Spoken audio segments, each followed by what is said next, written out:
you wanted to dive into underscore protocol, it's there. It's also in the Mattermost on the Tech We Trust channel. Awesome. It's just another thing is I'm going to Toronto this summer to visit my sister in Rochester. So it would be fun if you can share some insights on the city or something. Or Cool. maybe meet in person, it would be great. Yeah, that'd be cool. Actually, I'm meeting up. There's a meetup in Toronto tonight with Connor, who's also from the Holochain team, but it's actually for the Toronto Mesh group. So like mesh networking and some of the people organizing the decentralized web camp that's in July, which I hope to attend. But that's out in San Francisco. Does that have something to do with WISPs? WISPs? I don't know what that is. Oh, right. You say that's tonight, Robert? Yeah, tonight. Let's try and get the basic data structure that we have, and then you could take it and explore other questions that might be useful to answer about mesh networks. Oh, you mean like the different actors in that sort of global network? I think somebody's actually going to be bringing what's called the Libra router, which was kind of an open source mesh networking router. So it's kind of a piece of hardware that we're going to be playing with, I think.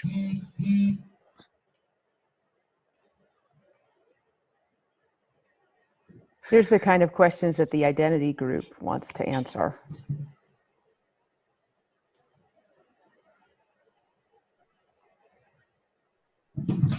So think about that list of questions, but in the context of mesh networks.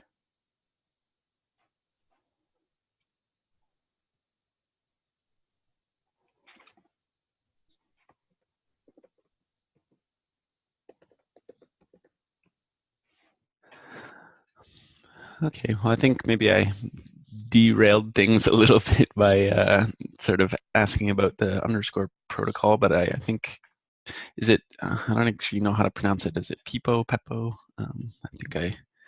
Oh, you're muted. It's Peppo, more natural, but don't worry, I won't take it.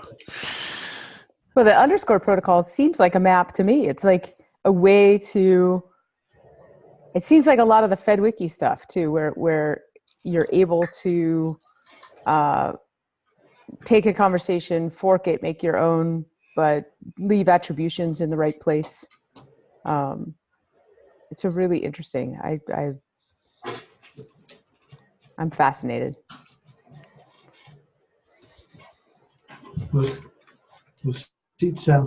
we're making the first prototypes, but the white paper, well, the work with the white paper went good with PGM, the person I've been working with. So.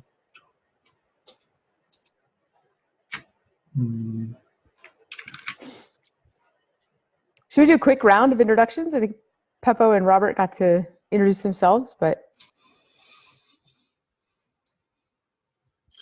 I'll just say, Peppo, we met yesterday. Great presentation. Really appreciated that. That was very, very interesting. And I may have to bounce out. I've got something else on, but here as long as it can be. Hi. Thank you. Mariette or Lauren? Mariette? Sure. Hi, Beppo. I'm a writer working with a few different concepts regarding where we are in evolution. That's primarily my interest, and my interest is in biomimicry as it relates to the soil, and and all of that is what I'm paid for by a group called Just One Organics. And so that's the number one focus. My background is in poetry and fine art, and also in any type of liberation politic. So that's generally my thing. I'm the daughter of immigrants, including refugees. So I'm highly political, but I try and pretend that I'm not. but that's exactly where I'm at and why I thrive, because I see Christina laughing and it makes me happy, and why I cannot stay away from this wonderful group. So I'm looking at your tech. I've signed up for the emailer on the forum. I like it. It looks very interesting. So hello.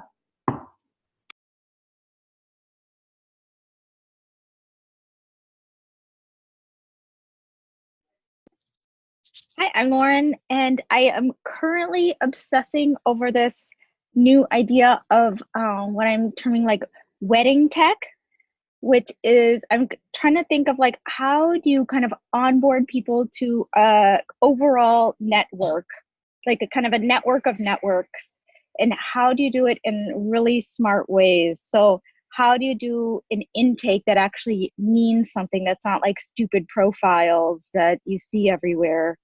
How do you kind of put people together into groups? How do you connect them? How does something like this group form, and why is it so good? I don't really know why, but what I want to do is kind of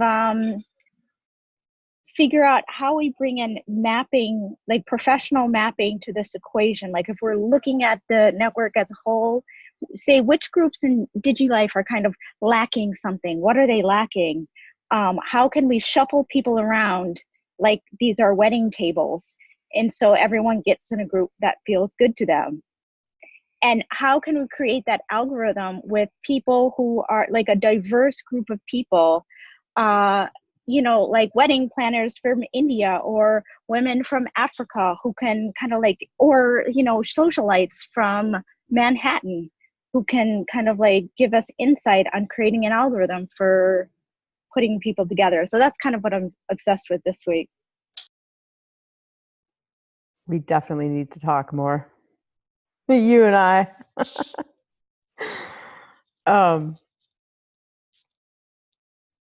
Mariette, with your introduction, I wanted to make sure that you'd seen a fascinating kind of dialogue that's going on between Jem Bendell and Jeremy Lent around Jem's deep adaptation paper, where he's like, collapse is inevitable, we're screwed. And Jeremy Lent said that's an unhelpful framing, and this is why. And he calls it deep transformation instead.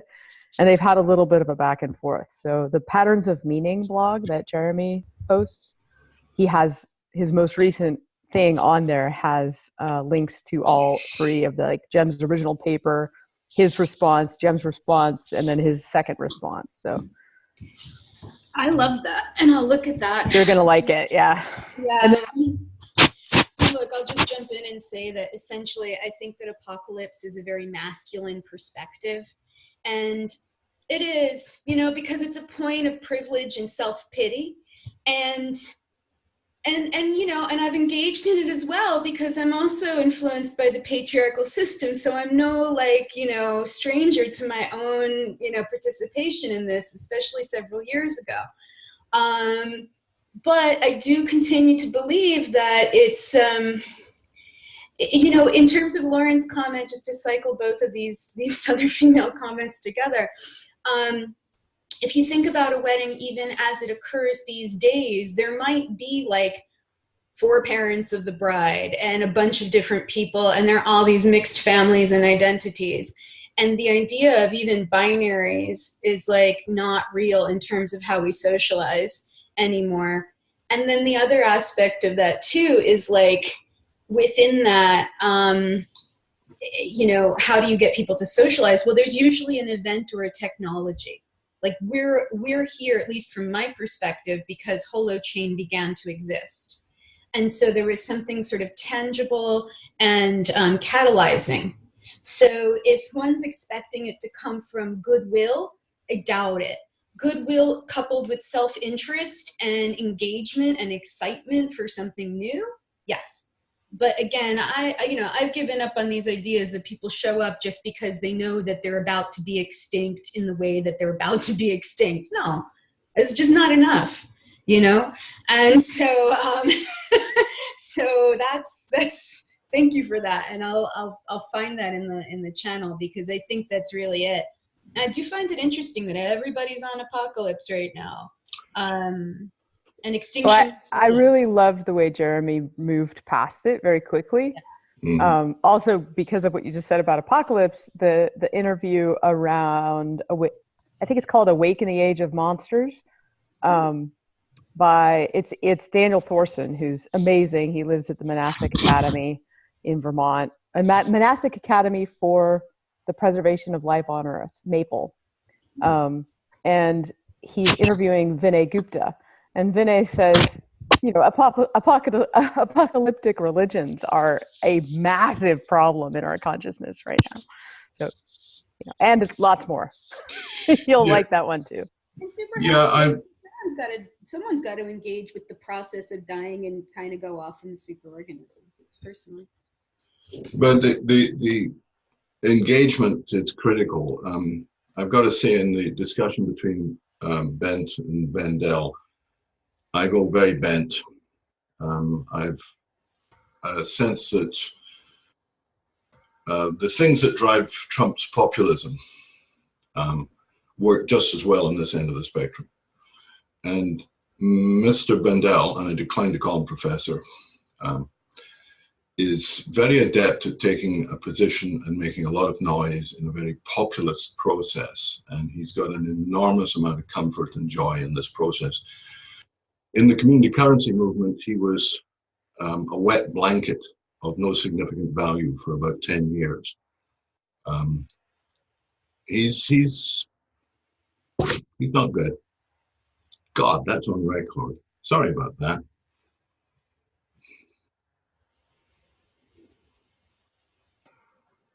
No, not really sorry about that.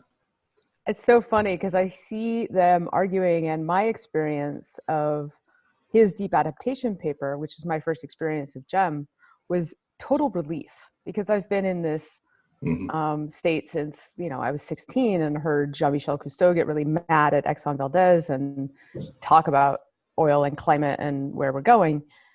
And that's been like my context as an environmental scientist, and like going through school and learning about climate change and learning about the feedback loops and really understanding the white reflecting sunlight away and then permafrost melting and all of the possibilities. And I wanted people to freak out in 2003. Hey, and now they finally are, and so I'm finding it relieving instead of concerning. I'm like, yeah. I'm way ahead of you on that, Christina. It was 1969 I started realizing we were in an apocalyptic situation. And I was in a desperate state for 13 years until the early 80s. And then I realized what money had to do with all this shit and what could be done about it. And for the last 30-something years, I've been in a different state of despair about people's accessibility. Money.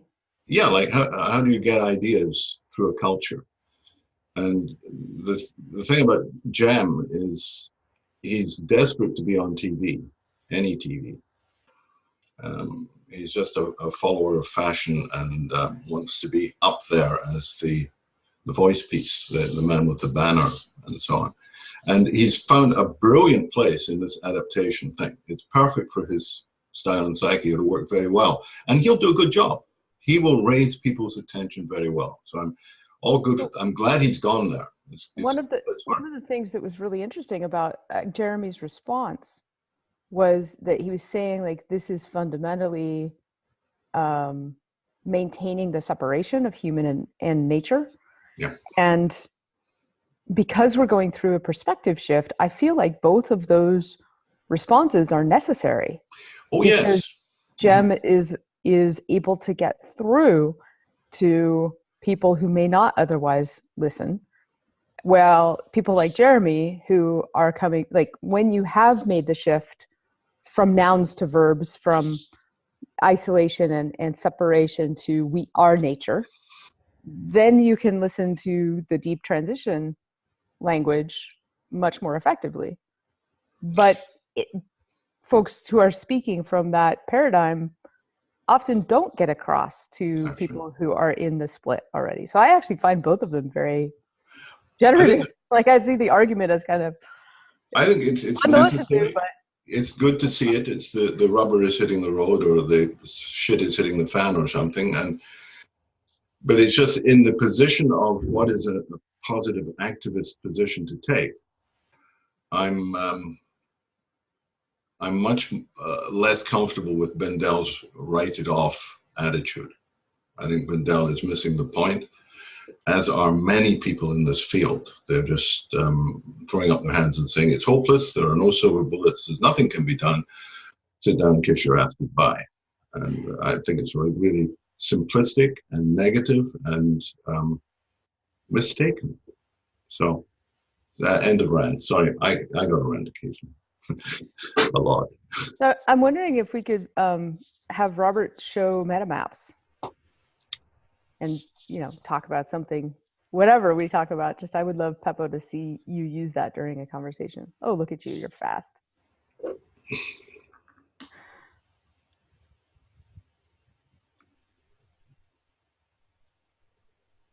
I'm muted. Okay.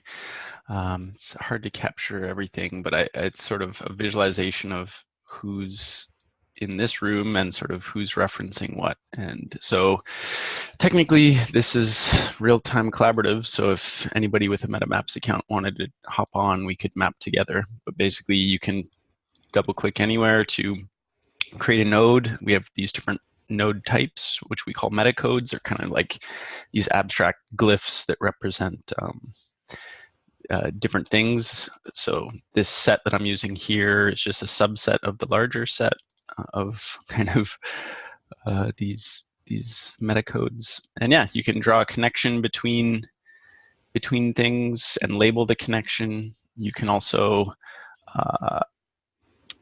if you double click on any existing node, you can add some metadata such as a link and a little description, markdown description. And the other neat thing is there's many maps on MetaMaps. So if I typed in here, I don't know, collective intelligence and started typing, it should, yeah, you can pull up existing nodes from other maps and sort of, so it's truly the same node, although you can have multiples with the same name. So these are all, you can see, these are all different people that have created it. It gives you a little piece of metadata on how many other maps it's on and how many connections it's on. Here. I can actually, yeah, I can send, if you don't have an account, it's kind of in an invite only stage, and it's sort of been on the back burner because it was mostly Connor Turland who's been building it and knows all the inner workings of what he calls spaghetti code, so it sort of needs refactored and redone. But there's a link if anyone wants to join, and then I'll also share the link to this map itself into our ecosystem mapping call channel. So actually, Connor and I have been experimenting recently on, there's actually a mode, so on MetaMaps right now, it's kind of everything's placed exactly where you placed it. There are no algorithmic layouts to it in the way that, say, Kumu would have with the more organic sort of force-directed. But we've been playing, this is just a really quick experiment with a JavaScript library called Sitescape that in terms of bringing, so the point of this is to have like a conversation and have replies to replies, and then if I click on anything, I can reply to it, and that's sort of what's happened here. But what's neat is we do have a layout algorithm underneath it, meaning just say I wanted to reply to this kind of act. You can set what's called the focal node, like where you want to focus, and if I submit, it rearranges the map so that you see sort of in context the broader conversation in context of what you're about to reply to. So you can see like who's already replied to it, and so ideally in the near future, it'll all sort of, you click on something and it'll dynamically transition. We won't have these like little boxes, but that's just something else. I don't know. There's a chat window for every map. And yeah, so anyways, I'll stop talking. That's a quick demo of it.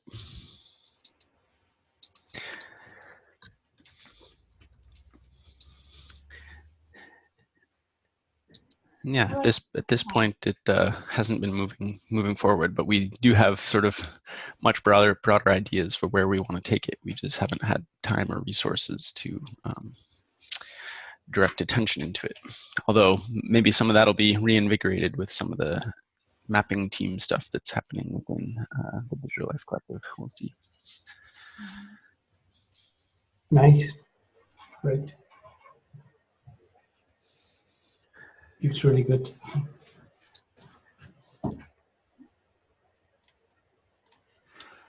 Oh, Don't know how, I mean, actually, I what shouldn't have level stopped. I shouldn't have you stopped wanted to screen go. sharing. I don't want to take too much of the conversation, but this looks, I mean, the visual representation looks really useful. And I wonder, yeah, you have this maps level, and you have assumed this only is graphic. And yes, I wonder if you could like create like sub maps of maps, something like that, or connect one map to another map. But you can in a way, because one node can be in two maps at the same time. So this seems related with the Underscore protocol. That may be a summary, right? So you can, if you want to learn more about the Underscore protocol, instead of me going on it, you can check the video of yesterday's call. At the end of it, around 40 minutes from the beginning. At the beginning, I presented collective one, which has some structure. But from minute 40, I went into the Underscore protocol, and maybe you will see how it would relate with this.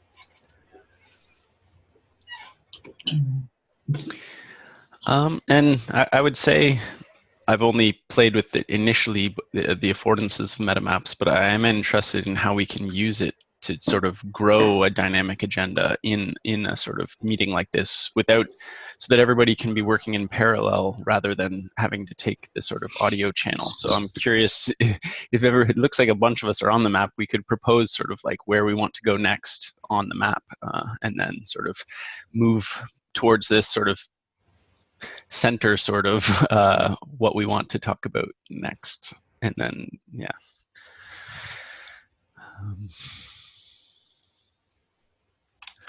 Well, I like this wormhole aspect of the mapping, and I think that's actually really important. You know, maps nested within maps are wormholes, essentially, as far as I'm seeing them. Perhaps a bad term, but still, they kind of let you go deep in real fast into what a person or a topic might be about. And that layered meaning has always been, I think, one of the things that's really interesting to me about this type of dynamic mapping that you all have introduced me to. Because that's how my mind, and I think a lot of minds work on the internet. You know, we want to be able to dive deep as quickly as possible. So I have a little experience working with Robert over the last year, and I really enjoy it in how it's been developing. Just want to say that. Oh, and I didn't actually notice because I didn't make a sound, but I think Jerry joined us. And I've been screen sharing, so I didn't notice. On tiptoe. My apologies. I was in the other room, kind of hanging out, going, "This isn't right." How's it going? Not too bad, thank you. Do you want to do a quick introduction for Peppo, who's with us for the first time? Yeah, thank you. Hi, Peppo. I'm Jerry Mikulski. I grew up in South America, for what that's worth. So my first 12 years, así que hablo español, por si acaso. Okay. And I've been mind mapping. Pardon? Yo no sabía. Ah, sí, de veras. Lima 10 años, Buenos Aires 2 años. Back in the day, a couple months before we left Buenos Aires, the things were starting to turn south. 5 guys with guns held us up at home. Yeah, it was interesting. And anyway, since then, I've done lots of different things. I was a tech industry trends analyst for 12 years. And in the middle of that, a little company called The Brain came by. And so I've been a mind mapper for 21 years. And you can go browse my mind map at jerrysbrain.com. There's a little text link that says Launch Jerry's Brain. Click on that. It'll take you into the brain that I fed this morning. And then a third sort of thing is my topic is trust. So I realized at the same time, roughly, that the brain shows up in my life, I realized that I hate the word consumer. I follow that thread for a long time, and it leads me to trust. So the general thesis is that we lost trust in humans years ago somehow. We then handed the world over to mostly white guys to design systems for efficiency, scale, and mostly profit. They proceeded to create coercive systems everywhere that are not the best systems we could have. And in the meantime, I discovered hundreds of movements around the world, like open source software, Wikipedia, microfinance, that are doing what I call design from trust. So I'm trying to figure out, what does design from trust look like? How do we foster it, create it, propagate it in the world? Nice to meet you, Jerry. Sounds great. I was looking at your mind map from this morning. Cool. Yeah, you're going to have mind map overdose today. Yeah, it's amazing people that I am meeting now. Yeah, great. Nice to meet you. Same here. Jerry, I have a question. Yes, please. Because I noticed this too, and maybe somebody else has too, but you seem to be pretty good at monitoring the media, especially in this country, I noticed. And it's interesting because, I have all these family members who are all about the alt-right because they don't seem to, they're scared to death. I mean, I understand why they're scared to death. It still doesn't justify it. But anyway, so they were like watching Fox News, right? And I see that the far right, the right is now like pushing this like antitrust, anti-tech agenda, which I find really, really interesting because they want privacy, but of course the sort of push and the underlying push is then censorship that they're going for. And so I'm wondering if anyone else is noticing this really interesting, really a little bit scary sort of they're borrowing some of the language and they're borrowing some of this but yet they're putting it out there in this incredibly toxic way.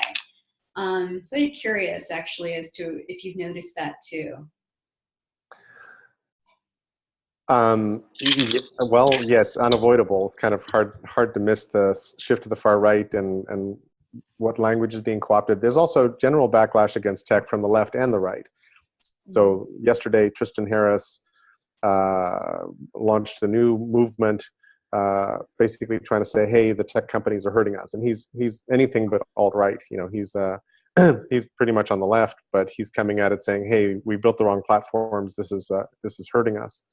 So I think there's a bunch of it. And then I spent some time yesterday reading the article about China's surveillance technologies being sold to other countries like Ecuador. Did anybody else read that New York Times piece? The video in the piece is excellent. And basically it describes how during the Beijing Olympics, backstage, China was busy selling technology. They were basically holding a trade show at the same time as the Olympics was going on, because there were delegations from all the countries of the world showing up.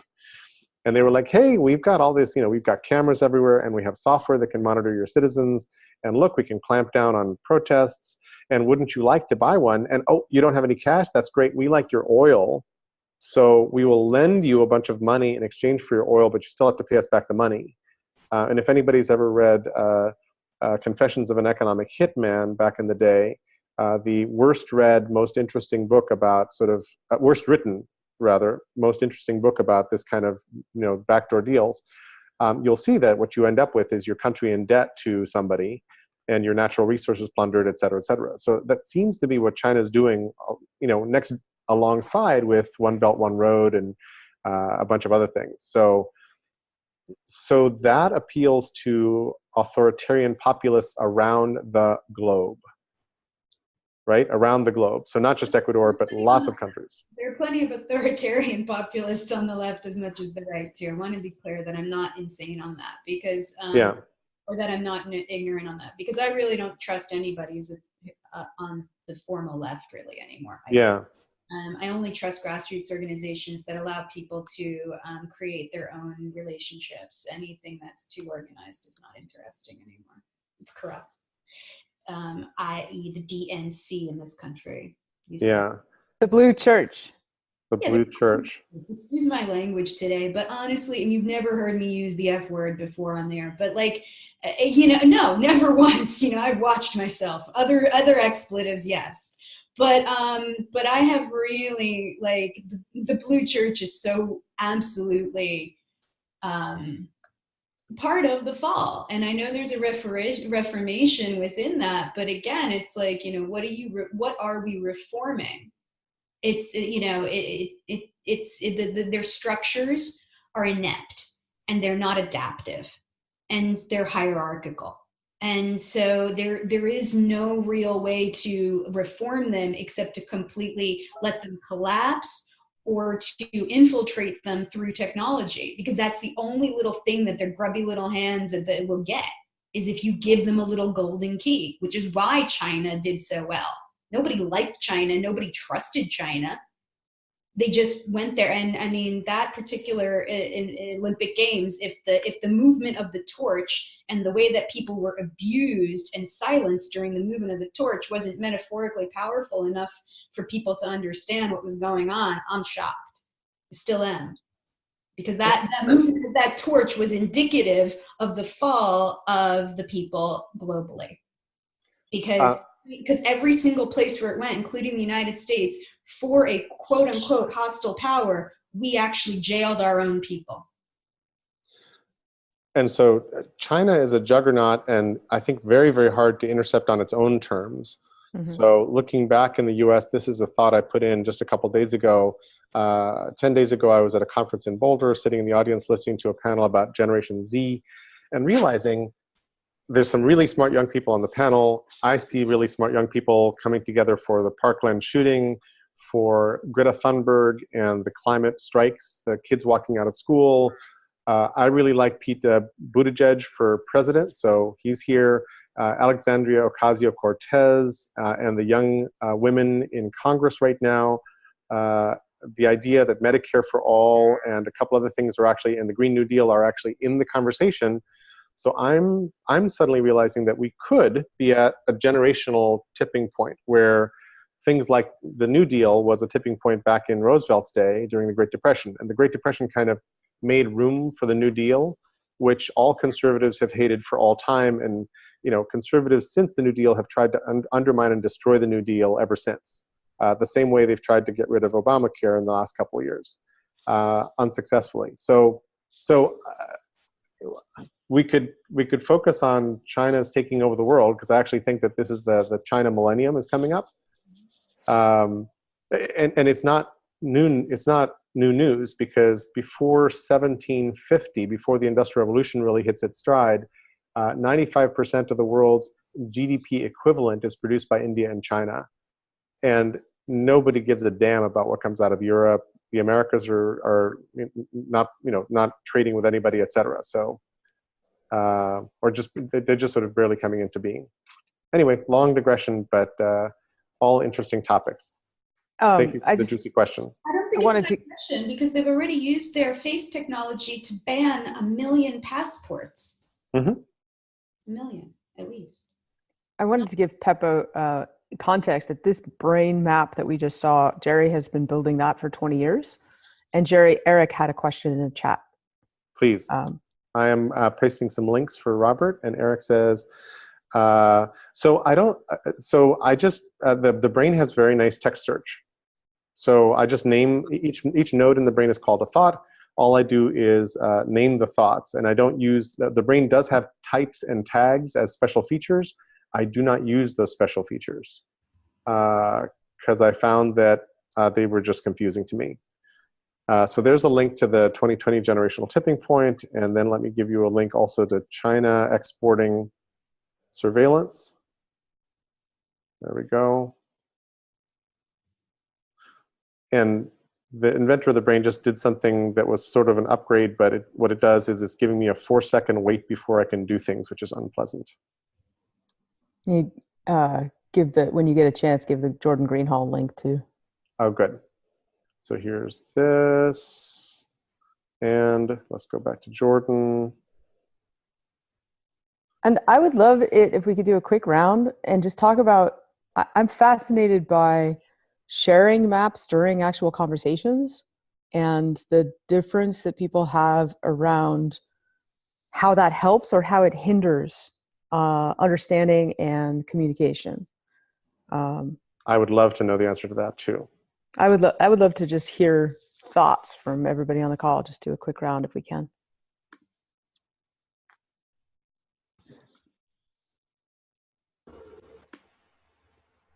Anybody want to start?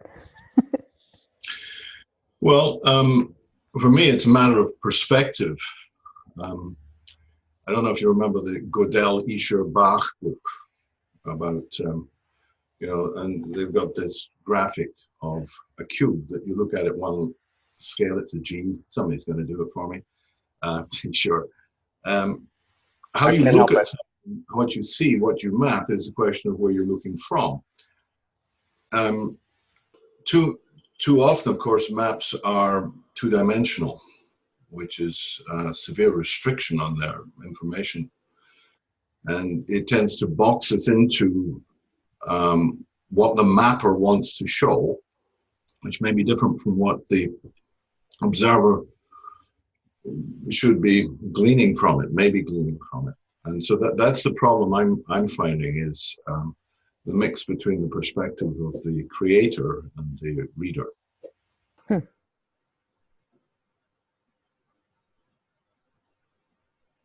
I mean, I can show you what's in my mind. Does that get into yours? Jared, can I ask that we stop screen share while we're doing this round? You bet. Thanks. Who wants to go next? Eric.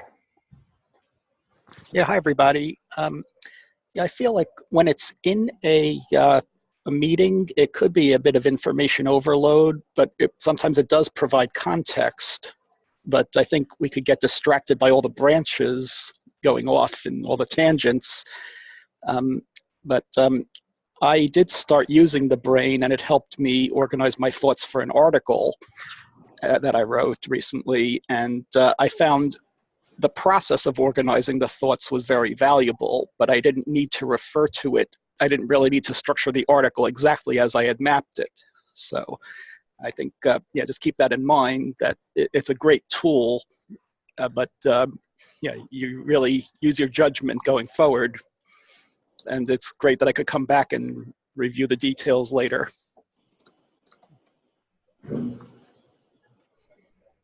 Okay. I think it's interesting because it allows for a type of engagement with the visual poetic, which creates a type of resonance field for me. So in that regard, I know where it could be overwhelming if one is attempting to sort of engage with like an efficacy model in terms of how one processes information.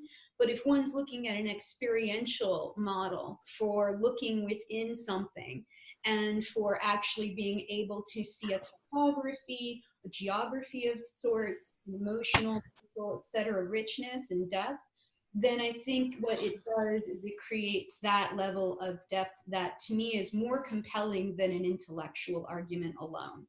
And that's partially because of how I guess I'm individually structured, but from a brain perspective, it's actually stimulating a more complete brain experience for the individual. So I think it's a matter of adaptation and sort of evolutionary acceleration within information sharing and grasp and cognition.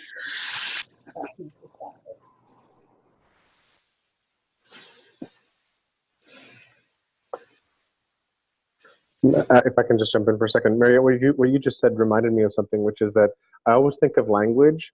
My kind of metaphor for us speaking to each other, trying to communicate ideas, is that we each have a little paintbrush, and I'm busy trying to paint in your head something with like watercolors as they bleed and fade. And my idea of what red is probably different from your idea of red when I hit your brain and you start forming ideas. And so language is this serial, strictly serial little channel where I'm trying to paint images in everybody's head at the same time, for better or worse. And each of us brings our own context, history, bias, triggers, whatever. And by screen sharing, at the great risk of sensory overload, I'm trying to add dimensionality, depth, background, history, context to the little thready watercolors that I'm busy painting.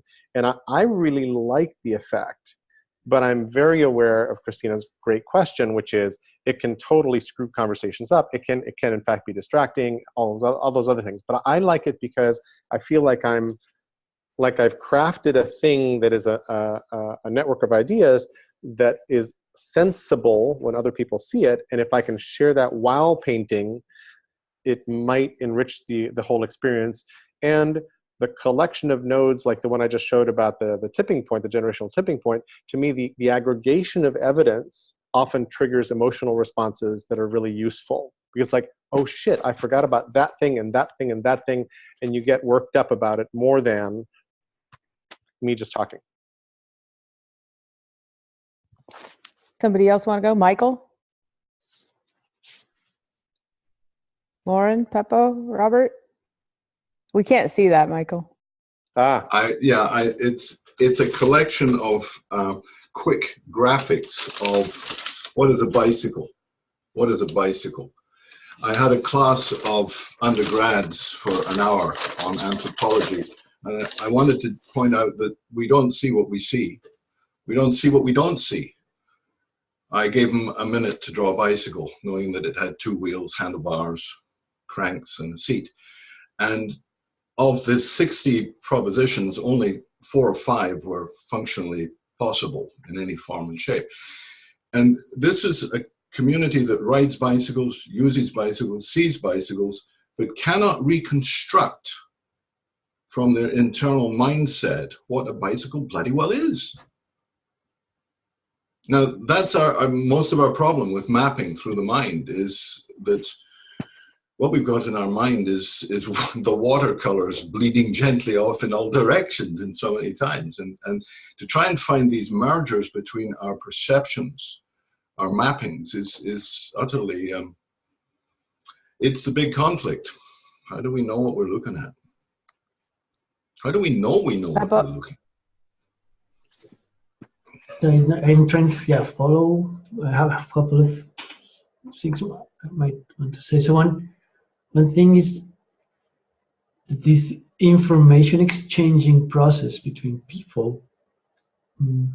These tools forces you to digitalize it, and not just because you go into the digital tool, but because you create like symbols from a finite set. So there are words, and you can only select combinations, limited combination of words. But it seems that the actual information that you want to exchange is sort of analog. It's like it cannot be described with a very limited number of symbols. So the example that Michael described of the bicycle, you could, if you define as infinite, so like infinite sets to define what is a bicycle, so the number of wheels, number of metal bars, a shape of the bars, angles, and you ask them to describe them, then maybe you will have the same definition. But if you leave it as an analog communication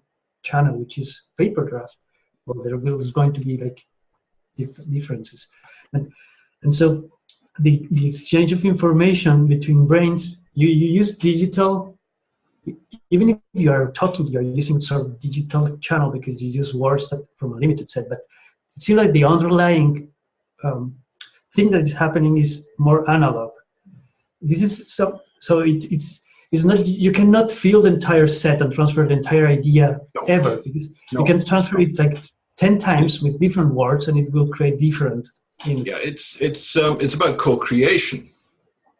Like we can't push a map into somebody else's head. But what you may do is emerge a map from the collaboration of many participants. The other method is hopeless. And for using these plots, maybe they can help. I see them as a help too. The other thing is that conversations, well, you leave recording, so you leave a trace. You're recording now. That's one part. But then you could help instead of listening the entire conversation, use this map. And maybe something I think it was mentioned yesterday, you can go to one link and automatically jump into the second of the call in which we were talking about a subject. So it's an easy way, like a content table of the conversation. That's it. Lauren and Robert, is anybody else not gone? Does anyone remember that guy from Holochain who was interested in creating layered maps, where you can basically kind of like connected with a database and you can see different mapping views depending on what information you needed? I think that would be incredibly helpful in terms of, like, I would love to be able to set the information and then be able to see like two factors or two things that I'm looking for, like in a network or something, but be able to set the parameters of the map, not just make maps that people see. So I would love to be able to take a database and see it how I need to see it and navigate how I need to navigate it, and have an interface that I like and pleases me, so that maybe two people could view a set of information in completely different ways that make sense to them. Can you relate that to the question about how does screen sharing during, like live, real time, during conversations help or hinder, or both? I think they do, because I'm a visual learner, so it's hard for me to intake things through my ears. So it actually helps me remember if I can see the connections and hear it at the same time.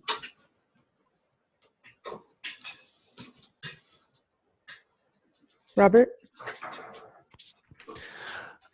Well, I think there's a lot of potential in the practice of sort of screen sharing and having a sort of an object of focus, rather than, well, in some sense, we're all sitting in front of slot machines right now while trying to have a conversation, and we're looking at screens, and that if we're clicking links at any time, we could go off in our own rabbit holes. So I think, but even in the sort of physical space, if somebody's presenting with a set of slides, it still has the same sort of effect. Somebody could start reading the words you have on the slides instead of saying or listening to what you're saying. So it's not exactly like it's something brand new. It's just that these maps and the fact that we're sitting in front of a computer means it's a whole lot more interactive. But yeah, that's where I think some of the potential is, as I was saying earlier, to sort of take in people's desires for the conversation, or sort of where they're at, how they're feeling, what they're thinking about, as like multiple channels coming into a shared space at once, rather than having one person, currently me, talking. And but I don't know, I guess the other thing there is, I guess we would have to get better as groups as intentionally shifting modes. So I frequently reference something from the metacurrency world called game shifting, which is just this idea that we could make explicit our group process. And maybe we intentionally say, okay, we're in like one speaker mode and everybody's trying to just listen. We're not trying to take notes, or we're not trying to do anything other than listen. Or maybe there's other modes that we have names for, and it's called game shifting because those modes would be like games that we sort of polymorphically transition as a group between them. And that we would, through doing this in the practice, we get to know which modes are good for what challenges, which circumstances, and sort of apply those to those circumstances. And I don't know, I feel like I'm somewhat rambling now, but that the digital tools would be useful as sort of a dashboard for putting these explicit group processes up on, and maybe even taking in feedback like, oh, I'm distracted, I'm going to sort of send that signal to the shared dashboard that we have this one place that we're focusing on. And the other thing I was going to say is, obviously, with how the webcams work. A speaker in person can track everyone's eyes, and that is super useful. Where here we don't know what everyone is looking at. So it'd be interesting to sort of, I know I know Zoom has a feature where you can have multiple people screen sharing. So it'd be interesting if everyone had to screen share at the same time. So, and instead of sharing our webcams, everyone's showing what they're currently looking at on their screens. Doesn't that become infinite regress if everybody's looking at Zoom? So, were you going to say something else, Robert? I'm just fascinated because I come from so many different contexts where people don't want you to put anything in the chat asynchronously so you can deeply listen, where people are sharing all the time. And in this particular call, this has been such a really interesting generative space because we don't have any sort of agenda. It's just a community of mappers call. I usually can track a lot and don't get distracted very easily. I can just sort of multi-thread. I find it really disruptive and jarring when somebody starts the screen share without consent, without like asking, is this okay right now? So I love the idea of game shifting and like really intentionally saying, right now we're deeply listening and nobody's even doing chat.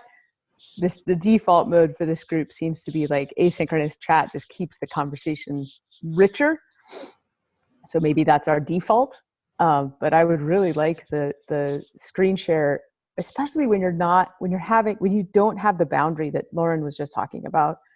I don't screen share map with groups unless we actually have a clear boundary question, because I do systems mapping, strategic mapping. So we're really clear about like what are we mapping before we go and dive into a map, because I'm not doing conversation maps or brain maps or whatever, unless I'm in that mode with probably one other person. I'm fascinated by that. And Jerry, there's no apologies. It's fascinating to me because it's usually like I find myself jarring other people in a place where I find it like that. So I think it gives me empathy for how people experience information overload from me. So, oh, awesome. Thank you, Eric. I love how you use chat. Is there, Robert, from your knowledge of game shifting, is there like some clear things that we could try out next week? Yeah. Well, one thing I feel like we've sort of named, or we would have to name games, but basically maybe we could have a mode where it is just like, I don't know, no, don't use your hands. Let's just focus on who's speaking entirely, and don't worry about capturing it. It's all okay if it isn't captured, or maybe it's just being recorded. So if you really like, you don't need to stress about that. That's a part of why I like to record, is like, yeah, you can sort of relax a little bit and feel like, oh, I don't need to capture this wonderful conversation. It's like, it's gonna be okay. But yeah, I'll share some links as well. There's a web page that sort of details how it's been done in the past, but always with like physical whiteboards. So there's actually Joachim's talk time is sort of a little step of the way towards some sort of dashboard for this, but I don't know of other sort of more intentional sort of software tools that are made for this deliberate game shifting practice. Oh, and yeah, for the videos that I felt are okay to Eric's question, that are okay to upload publicly, yeah, it's just my personal YouTube, and a bunch of them are just unlisted, so they'll get shared in the Mattermost channels for the people that were either involved or should be aware, but there's a few that I've made actually public, so they'll be discoverable on the web, I guess. I guess that's a question for this group, is everyone okay that the videos from the ecosystem mapping calls are public, or would you prefer that they just stay unlisted?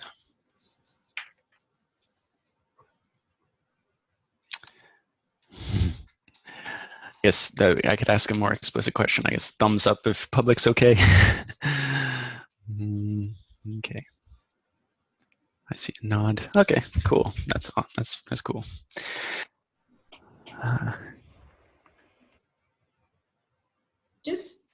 I just want to just point out the fact that what we're talking about in terms of group cohesion is not group obeisance. So what I enjoy about, for lack of a simpler word, but or group duty to be uniform. How's that? So again, I think that part of the pervasive mindset is that effectiveness comes from everybody doing everything in lockstep. And I think that that's a kind of authoritarian old model. Like, again, if we're attempting to, move the widget from A to C, and we have to move that widget right now, okay, perhaps a little different. But if we're in an exploratory or more philosophical or sort of organizational design mode, then what we are like losing when we look at things from a purely linear and single-minded, are we all together perspective, is that we're losing variety within the way that humans behave. So can Christina's attention be split into a few different places at the same time and still be effective for her? The answer is yes. Can somebody else not be able to do anything but really focus in on what they're hearing, and that creates an efficiency for them? Then that answer is yes.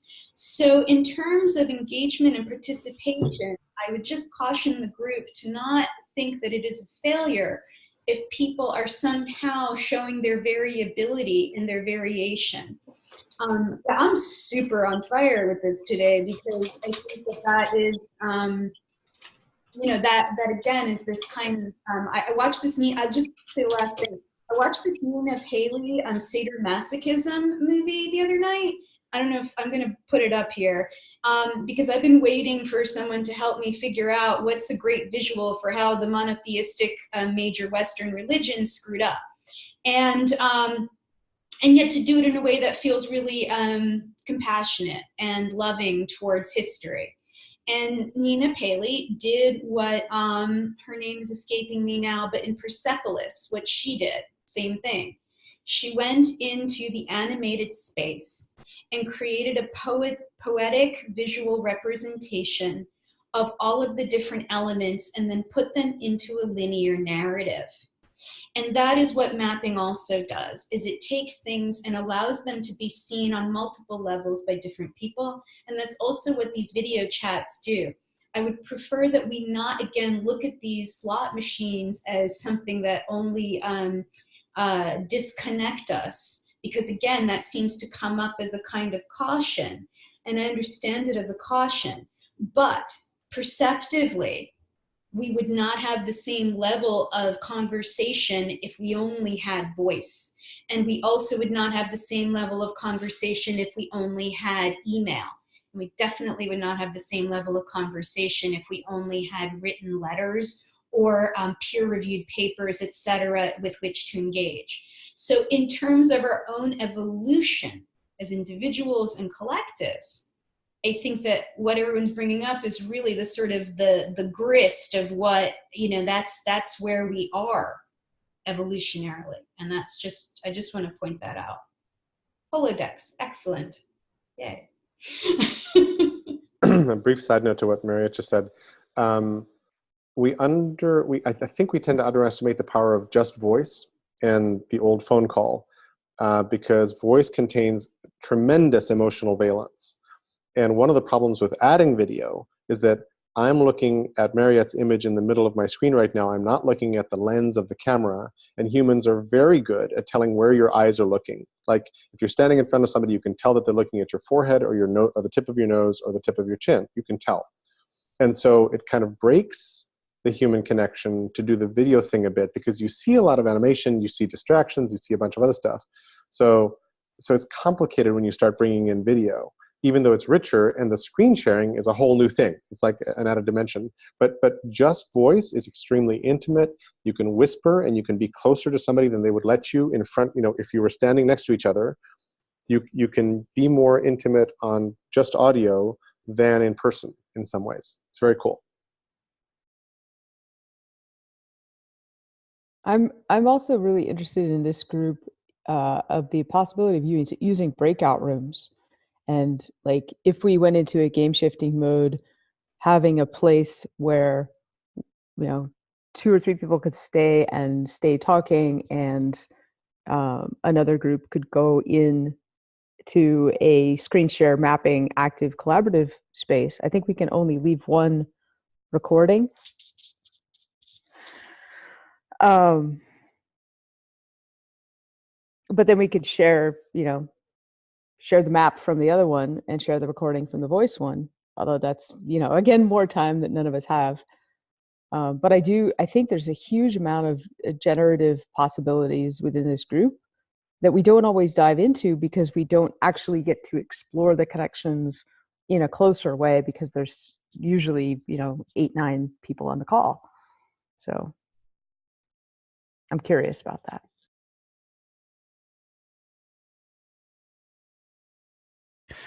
Has anyone thought of using the Talk Time app to have better control over each of these calls? We've played with it in the collective. We haven't really played with it here. I mean, see, one of the reasons why I chat a lot is because ideas come to me as other people are talking. I don't want to lose them because I'll forget them very quickly. So Yeah. That's just my style. Talk time, you know, like if I had something that I wanted to, I usually wait for somebody for a break in the conversation, so I don't naturally interrupt. Or I also liked the talk time. When you do a shared talk time, there's one visual that Joachim put up where you could actually move pins into like where you are in emotional states about a topic, which I thought it was really interesting. The ability to do that coherently with people I'd like to try that. Yeah, and that actually points to a game shifting board like this thing is it.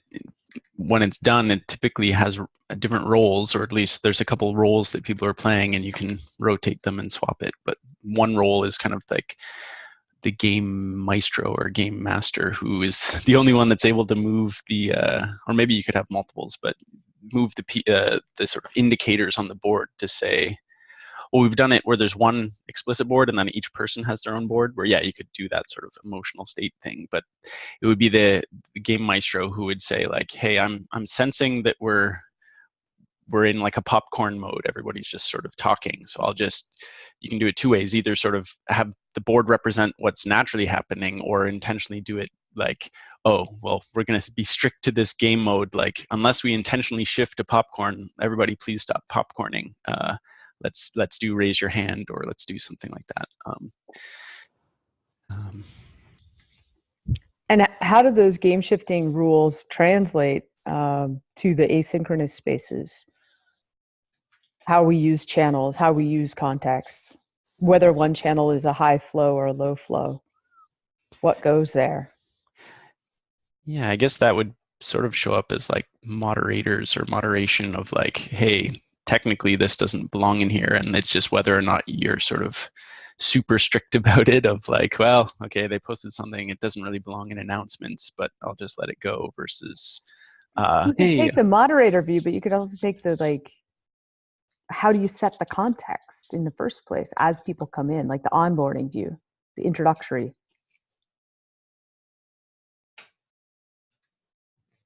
Mm-hmm.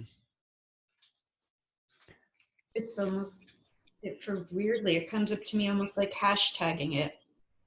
I don't know, that's useless, but badges or hashtags. Something that allows people to sort of see the kind of elements involved, perhaps. You know, again, yeah, I don't know. It just seems like if I read a title, might have one perception of what the conversation is about. Then when I see additional subtitles or category or hashtag type items, I may then be able to use those modifiers in order to really understand what the moderator really wants this to be about. So whatever those sub signifiers, those meta signifiers might be, would maybe be helpful. Because are announcements like events, or are they milestones, or what are, are all of these things allowed in the announcement section, for an example? And that might make it more contextually easy for people. Don't know. I have a question. So, because I think that depending on the conversation you're having, you would like, of course, you would like different things. And one thing is to have a conversation over a general subject, in which you just want to exchange ideas, so almost a social gathering. Another is a co-creation session in which you want to, there is sort of like a output product. So I don't know if this distinction is binary, but probably it's not. So I'm thinking, how do you define this characteristic of the conversation, of whether it is okay to drift out? And I think this connects with what Mariette was saying, or you can drift away, or you have to focus into something. And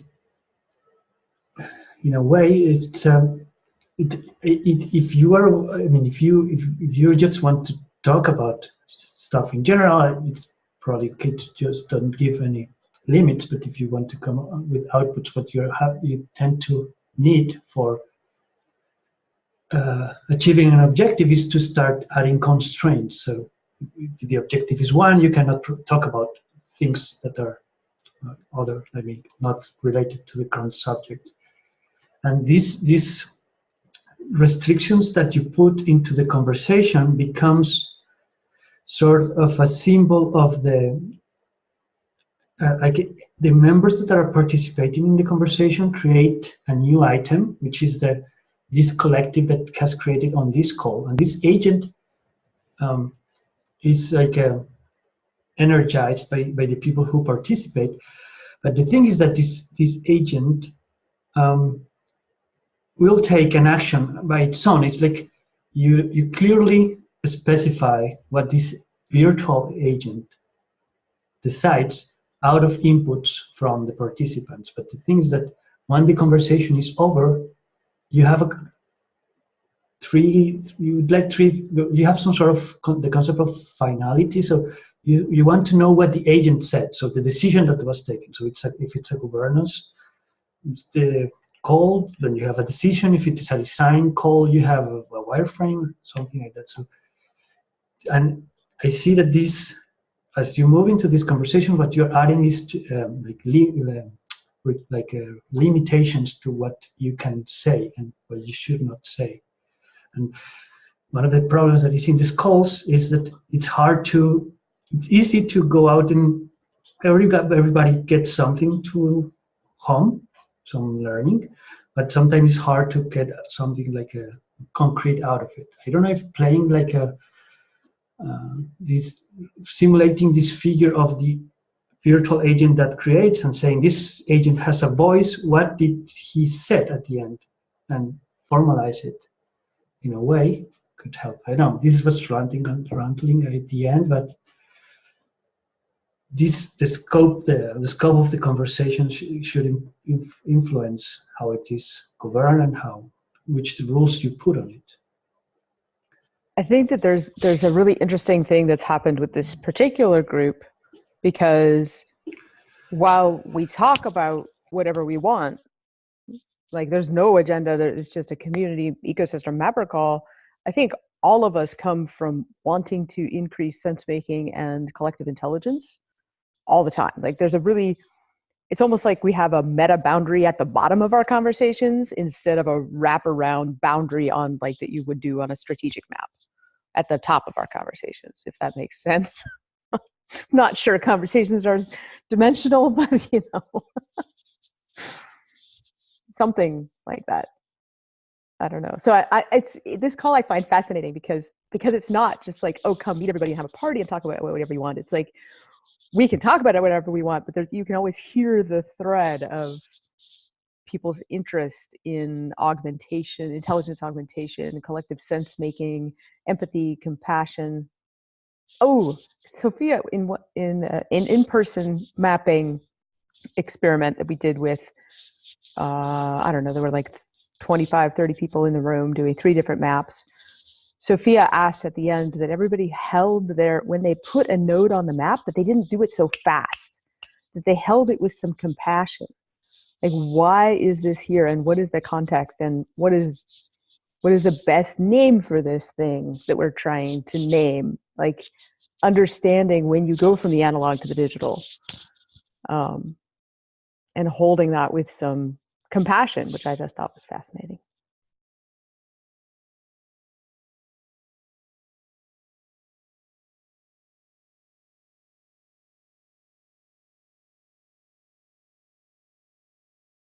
What's interesting about that image that you just gave with what Sophia asked for is, to me, it gave me a sense of, many little holons, like all these little complete worlds and things that are so rich that then also, populate infinitely into bigger and bigger pieces, right?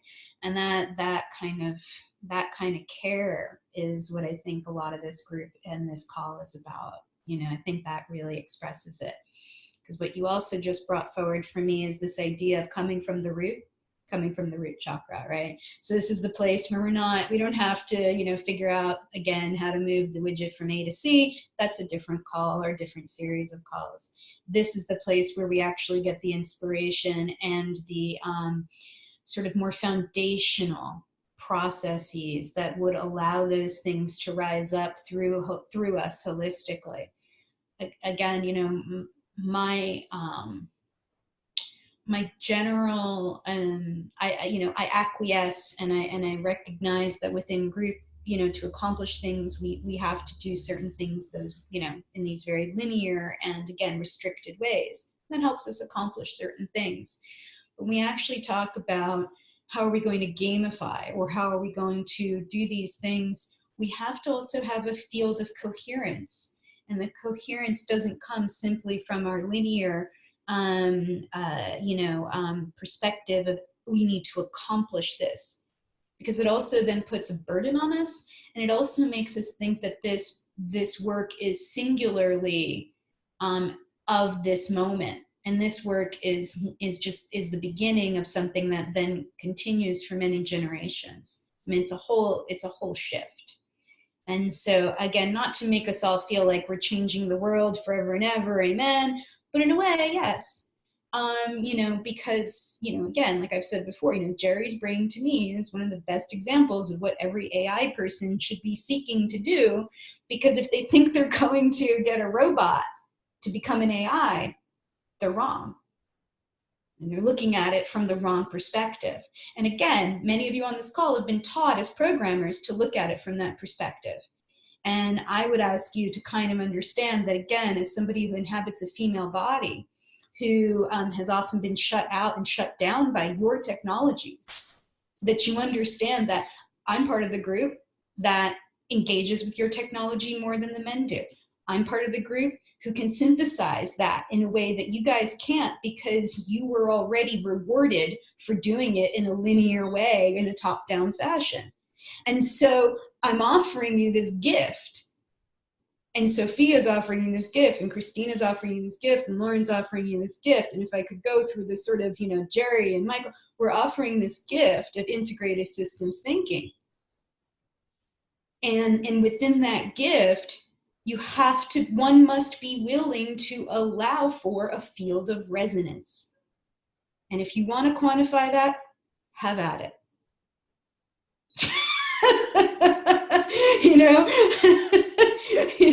Or maybe in fact that's what we are doing. But that's the thing, I am tired. I'm woefully tired of people saying that what I say is cute. And I'm woefully tired of every time I offer somebody something, they offer me another mail to read. It's not gender-based for me. It's just, I understand. And it's amazing to me that people don't even understand I can have an original thought based on my personal experience, and so can you. If you are only as good as the people you read, If your map is only as good as a bunch of stuff that you throw together because you think it's important, but it has no emotional resonance for you, I'm not interested. But Jerry's map interests the hell out of me. Because not only can I chronologically and all these other ways timestamp and figure out what it is that he's looking at, but I can feel his personal movement, his experiential movement through space and time. And that is metaphysically stronger and meta super strong.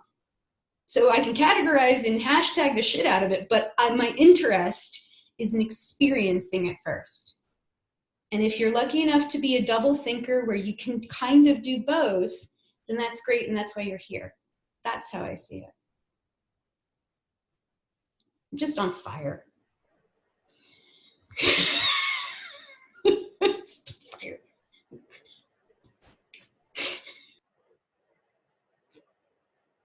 And I love you all.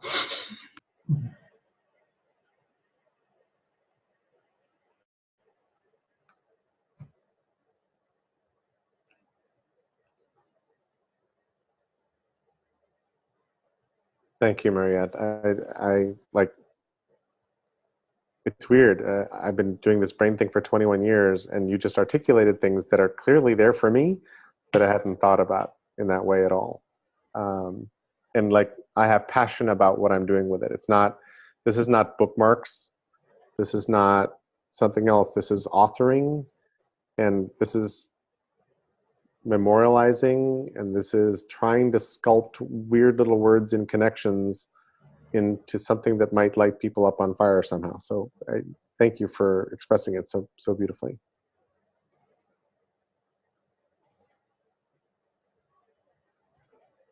I feel like I'm playing with a modern authoring system. and so I experiment a lot with screencasts, and I post them on YouTube. I tweet a lot, I do this, I do that. And I'm trying to write a book, but I hate books because they're serial words. And to me, the book is the impoverished version of the live interactive thing that connects to activities that you could go do. And so I'm really interested in building the connected graph visual thing that we can inhabit and share and improve and negotiate over. And then figure out how to make that work in the world.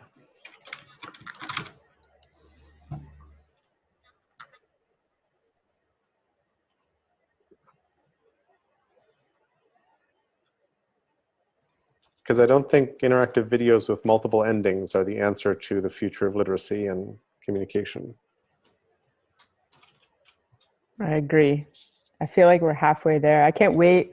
I keep saying to anybody who talks about AR, like I want to sit down with Philip Sheldrake, have coffee in the morning, you know, while he's having his pint in the afternoon as a hologram. Like, just sit down, get as much as of the full analog across as possible. We can't even make eye contact. Like, nobody has solved that. It's just silly. Even if you stare at the camera and let people know that you're listening to them, you feel totally disconnected because you're staring at your stupid camera.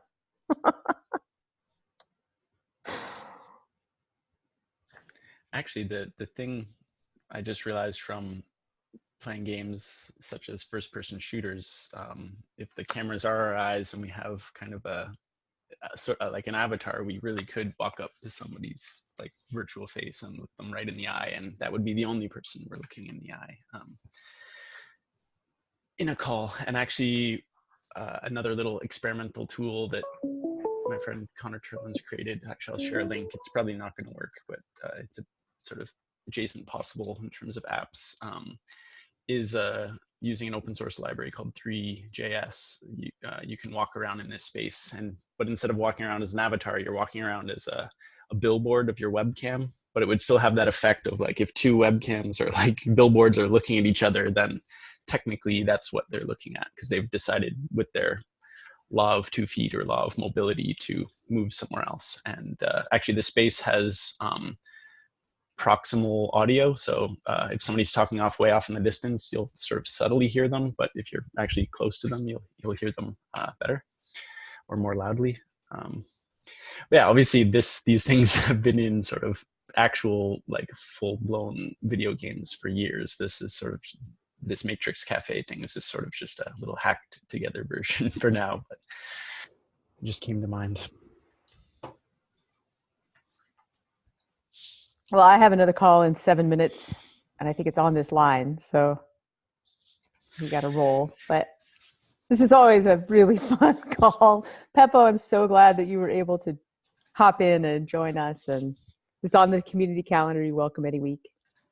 Thank you for having me. I enjoy it a lot. The Mapper Posse. Many ways it's new for me, so it was great. Thank you. You're a mapper too, though. You explore context the way you do. Wouldn't you like to be a mapper? Be a mapper. Be a mapper. I actually want a different word for mapper. I like navigator. I don't know. People understand maps in so many different ways. It's sense making one way or another. I like guide a lot. I use scout and guide are words that really resonate for me. Mm-hmm. And the scout is the guide who's sort of out ahead mapping territory and then coming back and saying, this is the safe way, that way not so much. Mm-hmm. And the guide is the experienced person who knows the terrain, the landscape. I love words like terrain, landscape. Those things to me are rich metaphoric words for what we're doing. Reconnaissance. What's the derivation of that? Naissance, birth? Reconnaître is to recognize. Cool. Well, I will stop recording and you'll be able to Thanks, recapture everybody. a piece of this later. Bye-bye. Really fun call. So good. You still here, Jerry?